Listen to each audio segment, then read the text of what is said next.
Over 1,000 mostly white young girls in the English town of Rotherham were systematically groomed, trafficked, beaten and sexually abused by rape gangs consisting of mainly Pakistani men. A new report confirms that the local Labour Government Council and the police covered up this horror because they were afraid of being characterised as racist and politically incorrect. The majority of the perpetrators were from minority ethnic communities. The majority of the victims were white British children.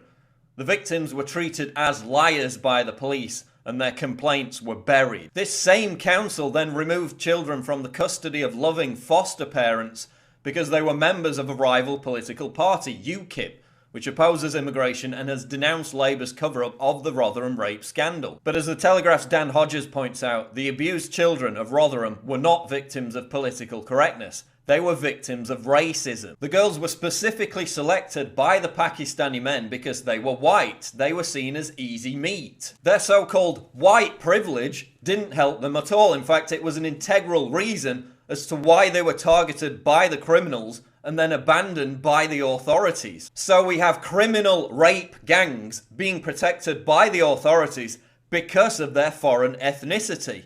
Meanwhile, we have young girls being beaten and raped, then ignored, labelled liars, and left defenceless because they're white. So I ask the question, where was their white privilege? Instead of being an advantage, it was a key factor as to why authorities covered up the scandal. But isn't it heartening to see legions of feminists decrying the plight of these victimised young girls? Oh no, that's right, they were busy manufacturing rape scandals that didn't exist, while ignoring one that was actually taking place and being actively covered up by the government. Apparently to feminists, a rape scandal is only a rape scandal if the perpetrators have white skin. If the culprits are brown and the victims are white, it doesn't exist.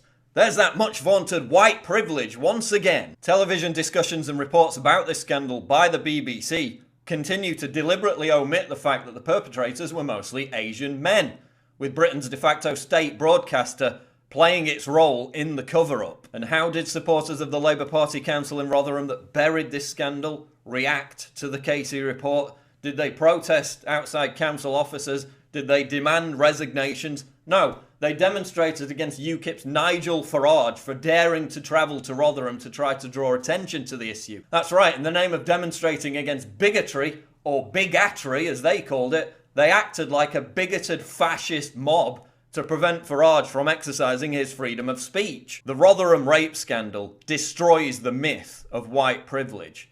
The victims were victimised because they were white. The rape gangs got away with it because they weren't white. Thanks to decades of social engineering, race baiting and political correctness, this marks the beginning of white people being treated as second-class citizens because of the colour of their skin, the very definition of racism. Now we see political correctness for the threat that it truly represents, not just as an irritant or a hazard to free speech, but as a direct peril to the functioning of a just society.